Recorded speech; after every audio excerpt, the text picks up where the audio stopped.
Bom dia a você que nos acompanha pela IPP-TV nessa manhã fria de julho, de quarta-feira. Nós agradecemos a sua audiência, que Deus abençoe grandemente a sua vida em mais um programa Vida Devocional. Para essa manhã eu quero convidar você a junto meditarmos numa verdade que nos traz as Escrituras. E para isso nós vamos ler o que nos diz o apóstolo Paulo quando escreve a sua epístola aos Filipenses, capítulo 1, dos versos 12 a 26. Filipenses 1, 12 a 26. A palavra de Deus nos diz assim: quero ainda, irmãos, cientificar-vos de que as coisas que me aconteceram têm, antes, contribuído para o progresso do Evangelho, de maneira que as minhas cadeias em Cristo se tornaram conhecidas de toda a guarda pretoriana e de todos os demais. E a maioria dos irmãos, estimulados no Senhor por minhas algemas, ousam falar com mais desassombro a palavra de Deus. Alguns, efetivamente, proclamam a Cristo por inveja e porfia. Outros, porém, o fazem de boa vontade. Estes, por amor, sabendo que estou incumbido da defesa do Evangelho. Aqueles, contudo, pregam a Cristo por discórdia, insinceramente, julgando suscitar tribulação às minhas cadeias. Todavia, que importa? Uma vez que Cristo, de qualquer modo, está sendo pregado, quer por pretexto, quer por verdade, também com isso me regozijo. Sim, sempre me regozijarei, porque estou certo de que isto mesmo, pela vossa súplica e pela provisão do Espírito de Jesus Cristo, me redundará em libertação, segundo a minha ardente expectativa e esperança de que em nada serei envergonhado. Antes, com toda a ousadia, como sempre, também agora, será Cristo engrandecido no meu corpo, quer pela vida, quer pela morte. Porquanto, para mim, o viver é Cristo e o morrer é lucro.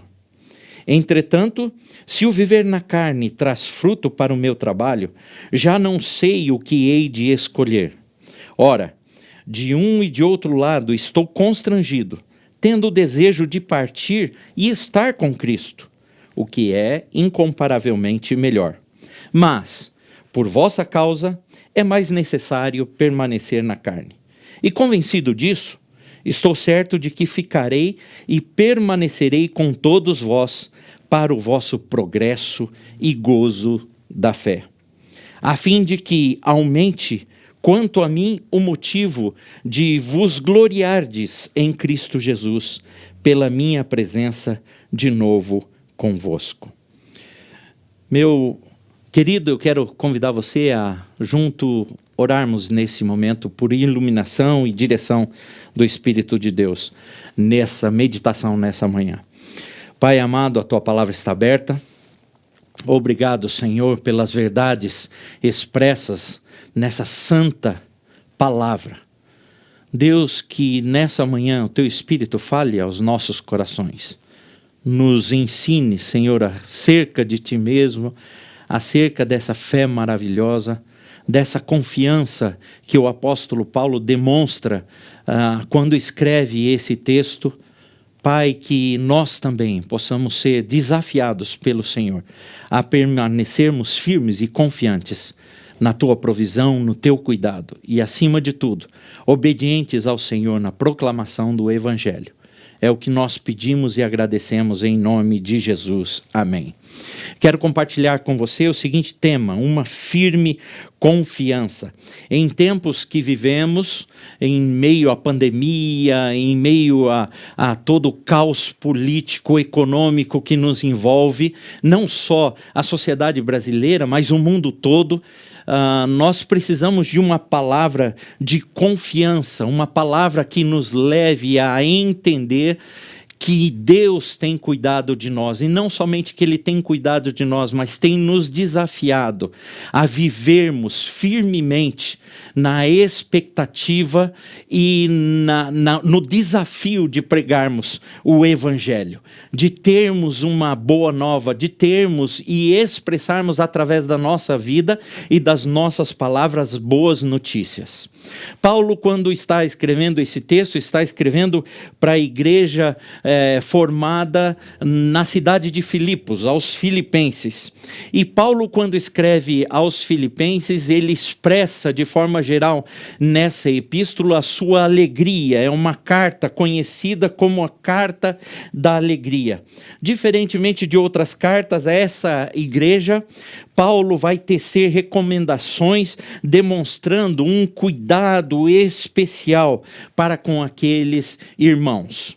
Na verdade, nós vamos entender que Filipos era uma cidade principal da Macedônia e estava às margens da via conhecida como Egnácia, usada muito pelo exército romano, e naquela época a dominação romana usava muito esse trajeto, essa via de acesso a outras cidades. E, na verdade, Filipos era conhecida como uma pequena Roma, né? Tanto em sua política, quanto em seus costumes, na sua religião e na sua economia. Então era quase que um reflexo da grande Roma, e essa era a verdade da cidade de Filipos. E Paulo, quando escreve aos filipenses, ele está como resultado do seu ministério, numa visão que ele recebeu, dizendo: passa a Macedônia. Agora ele está preso em Roma, e escreve a essa igreja plantada nessa cidade com todo carinho, fazendo recomendações especiais àqueles irmãos. E quais são recomendações? E quais são essas recomendações, na verdade? Nós veremos e teremos aqui algumas lições a respeito dessa carta amorosa, carta da alegria que Paulo escreve àqueles irmãos. Filipos é o cenário de alguns acontecimentos importantes da história do Evangelho, ou da pregação do Evangelho aos gentios. Ali Lídia se converteu ao Senhor, foi lá que Paulo e Silas foram detidos por ocasião de haverem expulsado espírito de adivinhação de uma jovem que dava lucro aos seus senhores. Foi ali também que eles foram presos e açoitados injustamente e sem julgamento romano, sendo eles cidadãos romanos. Desse aprisionamento, eles foram libertos de forma milagrosa, e naquele dia aconteceu a conversão do carcereiro, uma história muito conhecida das Escrituras. Foi lá que o pretório romano reconheceu a cidadania de Paulo e os seus direitos, e os libertaram diante do povo. Foi ali também que, ao saírem da prisão, encontraram uma igreja agora formada, reunida em oração na casa de Lídia. E agora, como dissemos, Paulo, preso em Roma e antevendo o seu martírio, escreve carinhosamente a essa igreja para recomendá-los a permanecerem firmes no Senhor, a persistirem na luta contra os falsos ensinamentos e a continuarem na prática do amor e da alegria cristã numa firme confiança. Algumas lições nós tiramos nessa manhã para a minha e para a sua vida dessa orientação de Paulo àquela amada igreja. Nessa orientação de permanecerem firmes nessa confiança. Que confiança é essa? Que firme confiança é essa que Paulo recomenda àqueles irmãos e que nós hoje somos alcançados e que deve surtir também em nós efeito na nossa vida, na nossa caminhada espiritual em dias tão difíceis como esses que temos vivendo. Que confiança firme é essa que precisamos ter? E, em primeiro lugar, eu gostaria de destacar uma confiança de que as provas cooperam para a pregação do Evangelho, para a pregação das boas novas, para a pregação da mensagem de esperança que só Jesus Cristo pode oferecer a mim e a você. Note comigo aquilo que o próprio apóstolo expressa em alguns versos dos quais nós lemos. No verso 12, eu quero destacar uma afirmação que Paulo faz quando ele diz: cientificar-vos de que as coisas que me aconteceram. O que Paulo está falando? O verso 13 vai responder. Ele vai dizer: as minhas cadeias em Cristo se tornaram conhecidas de toda a guarda pretoriana e de todos os demais. Não somente isso, mas no verso 14, ele ainda ressalta esses sofrimentos que ele vinha passando, as provas pelas quais ele vinha passando, quando ele diz: estimulados, no verso 14, no Senhor por minhas algemas, ousam falar com mais desassombro a palavra de Deus. E no verso 18, ele diz: uma vez que Cristo, de qualquer modo, está sendo pregado, quer por pretexto, quer por verdade, também com isso me regozijo. Sim, sempre me regozijarei. Qual é o destaque nesse primeiro ponto? Onde observamos que a confiança, essa firme confiança, deve estar presente nas nossas vidas, como estava presente na vida dos apóstolos e como estava também exortada na sua escritura, quando encaminha essas escrituras e essas recomendações àqueles irmãos da igreja de Filipos, que é a confiança de que as provas cooperam para a pregação do Evangelho. Veja bem, Paulo não estava num hotel, Paulo não estava em viagem de férias, passando ali por Filipos. Paulo também não estava gozando de regalias, preso agora em Roma. Paulo estava sofrendo. Paulo estava sendo torturado por conta do amor e da pregação dessas boas novas. E mesmo assim, mesmo estando em sofrimento, Paulo não deixa de falar acerca desse evangelho, e ele diz, inclusive enfatiza no texto que lemos, que essa mensagem do evangelho se tornou conhecida da guarda pretoriana, né? Que a gente vai ver ali, que são aqueles pretoriana, que cuidavam dele, que faziam toda a escolta dele ali preso. Paulo, mesmo estando em algemas, mesmo estando perseguido, ele continua a pregar essa mensagem do evangelho. E essa verdade tem que alcançar a minha e a sua vida. A gente tem que entender que tempos difíceis nos trazem uma esperança e nos trazem uma alegria de sabermos que mesmo nas provas, mesmo nas dificuldades, mesmo nas perseguições, mesmo na escassez, mesmo na enfermidade, mesmo no meio de uma pandemia, de uma crise econômica, política, é tempo de nós pregarmos o evangelho e sabermos que existe um Deus que cuida das nossas vidas, que nos sustenta, que nos dá força para continuarmos. Paulo claramente existe, e ele esclarece aqui duas situações que aconteciam na sua vida. E ele coloca claramente, a primeira delas é aquela que existiam aquelas pessoas que, olhando para o seu sofrimento, estavam motivadas a pregarem o evangelho, estavam estimuladas pelo seu exemplo de sofrimento a pregarem esse evangelho. E estes, evidentemente, são aqueles que compreendiam a urgência da missão, da missão de pregar o evangelho, da missão de proclamar as boas novas de esperança, mesmo em meio ao caos e à perseguição que eles vinham tendo. Esses são aqueles que compreendiam a missão que Deus nos deu. Esse é o primeiro grupo. O segundo grupo é aqueles que faziam por discórdia e nós precisamos reconhecer que muitas vezes, até nos nossos dias, isso acontece. Pessoas que, na verdade, não querem o nosso bem, não querem ver-nos progredindo na pregação do Evangelho.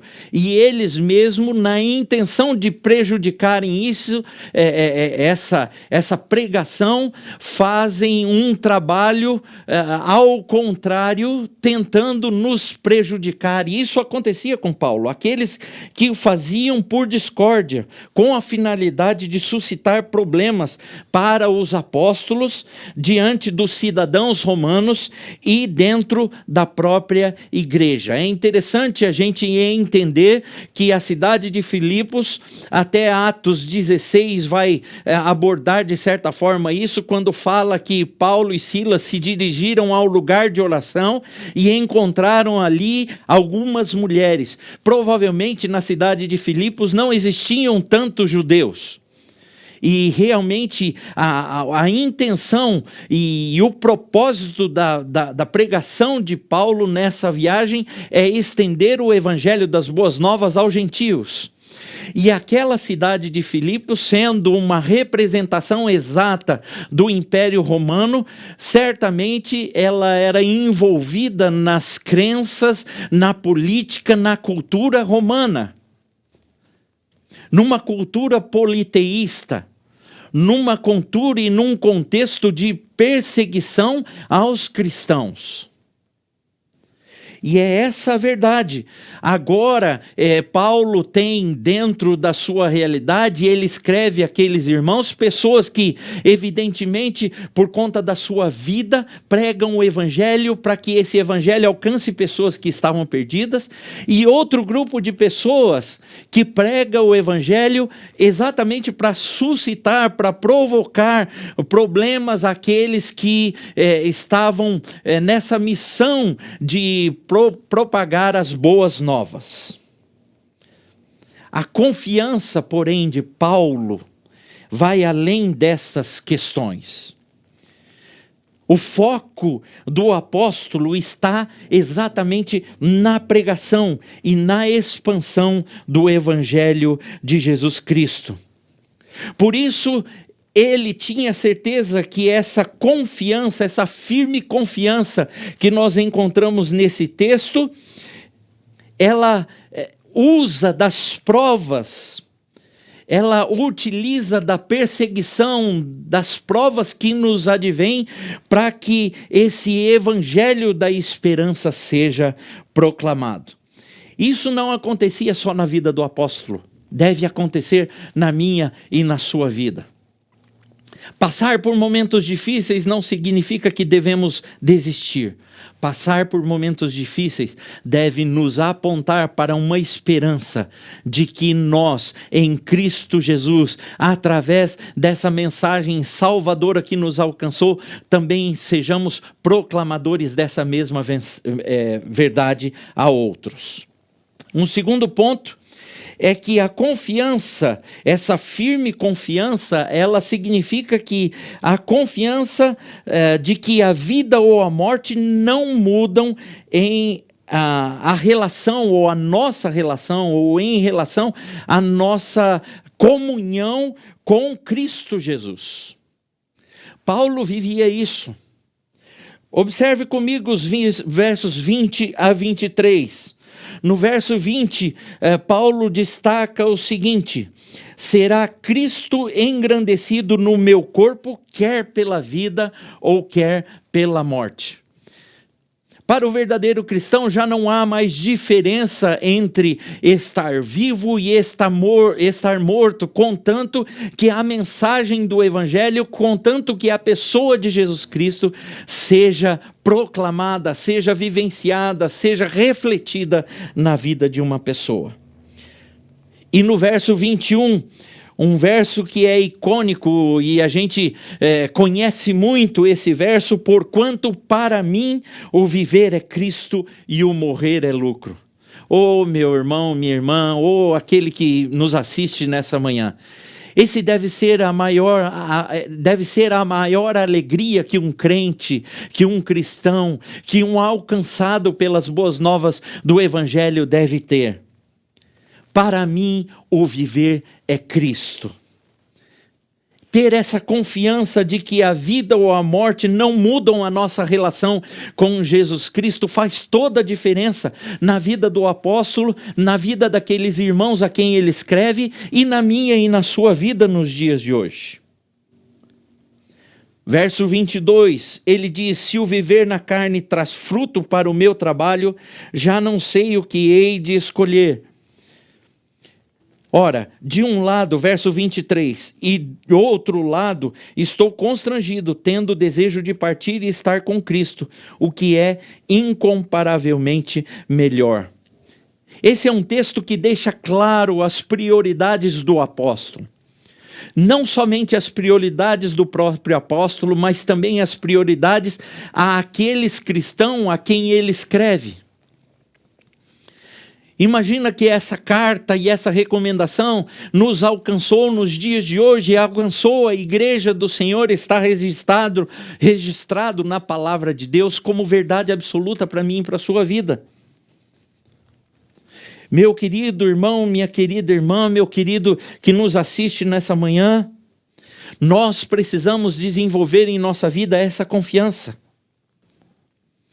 de que a vida ou a morte para o verdadeiro cristão já não faz mais diferença, porque a nossa vivência, as nossas experiências, o resultado do nosso dia a dia deve refletir não mais a minha própria pessoa, não mais o meu eu, mas a pessoa de Jesus Cristo. Certamente as boas lembranças quando Paulo escreve isso e que ele tinha da sua estada em Filipos, as suas experiências vividas naquele lugar,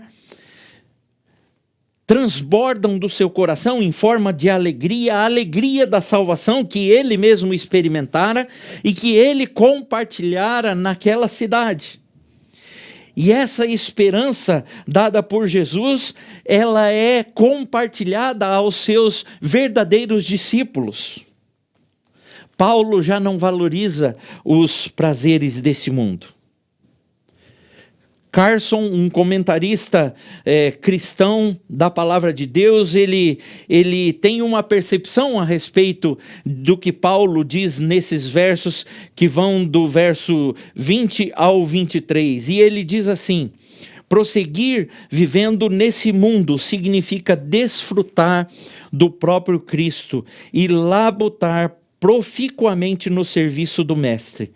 Morrer é ganho em todos os aspectos, visto que para o crente, preste atenção, visto que para o crente não há nada entre a morte e a admissão na presença imediata de Cristo Jesus. Essa deve ser a grande verdade na minha e na sua vida. Essa deve ser a grande verdade na vida de um discípulo, que já não faz mais diferença, que a prioridade é Cristo, que o que fizermos é para Cristo, é por Cristo. E essa deve ser a firme convicção que habita, que toma conta, que envolve o meu coração e o seu coração, a minha vida e a sua vida. E em terceiro lugar, essa firme confiança é uma confiança de que a alegria e o gozo estão tão somente em Cristo Jesus e não em outras coisas.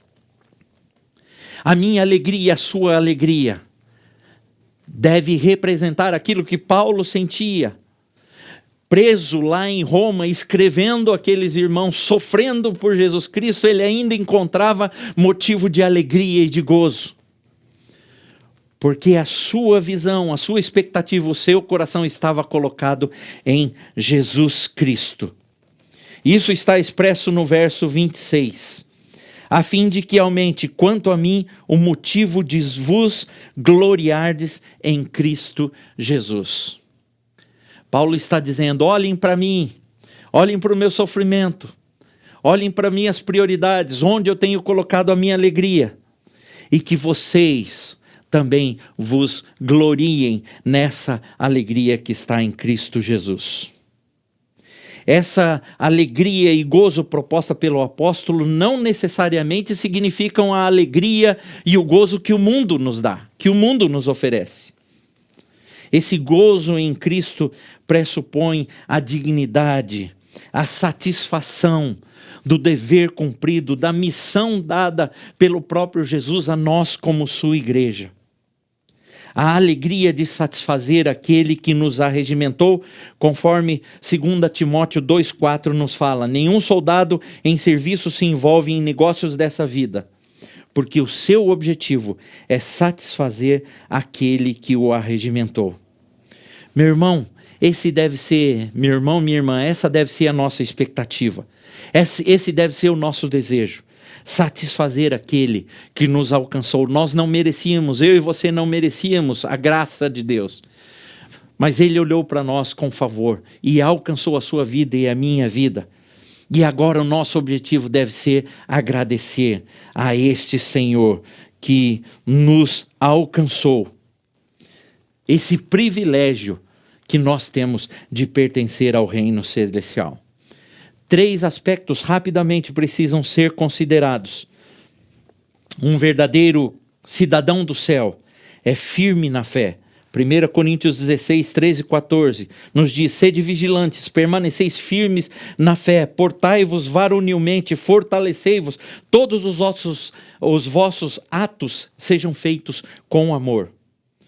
O segundo aspecto, nós devemos ser firmes na unidade no trabalho cristão. Filipenses 1, 27. Vivei acima de tudo, por modo digno do evangelho de Cristo, para que, ou indo ver-vos, ou estando ausente, ouça no tocante a vós outros, que estáis firmes em um só espírito, com uma só alma, lutando juntos pela fé evangélica. E em terceiro lugar, firme, essa firmeza, essa confiança firme deve estar na luta contra os inimigos da fé. E aqui no verso 24 e 25, Paulo quer estar com eles para instruí-los no progresso da sua fé. A igreja, na verdade, quando Paulo escreve, estava enfrentando defensores do gnosticismo, com a sua filosofia grega, o seu legalismo judaico, seu ascetismo e misticismos das religiões de mistério, religiões politeístas que dominavam aquela região.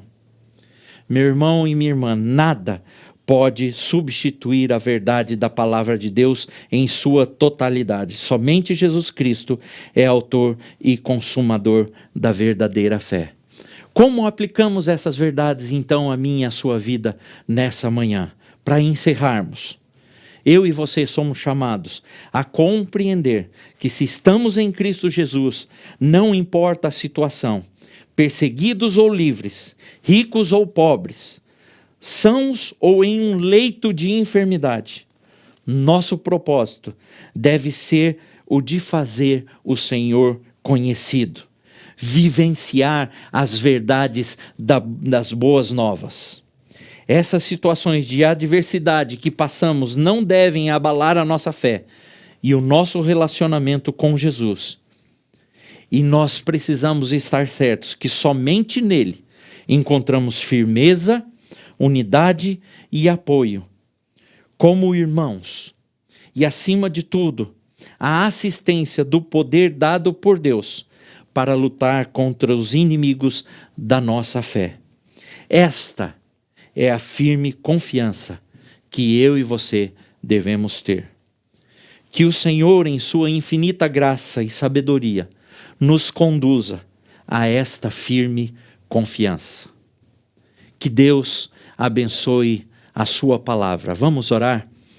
Pai amado, muito obrigado por essa manhã, pela tua palavra aberta, por aquilo que o Senhor nos ensinou, nos ajuda, nos fortaleça a termos essa firme confiança de que em meio às lutas, às dificuldades, em tempos tão difíceis, nós continuamos sendo sustentados pelo Senhor, nós continuamos com uma mensagem de esperança, a mensagem do Evangelho libertador de Jesus Cristo. Não mais devemos ser agitados e, Senhor, inquietos com o que o mundo provoca e causa no nosso dia a dia, mas termos essa firme confiança de que o Senhor é aquele que nos sustenta. Muito obrigado pela tua palavra. Nós te pedimos as bênçãos sobre a nossa vida, sobre a vida daqueles que nos assistem nessa manhã. Confiamos em Ti e Te agradecemos, não pelos nossos méritos, mas pelos méritos de Jesus Cristo, a quem amamos. Amém. Muito obrigado. Deus abençoe grandemente a sua vida.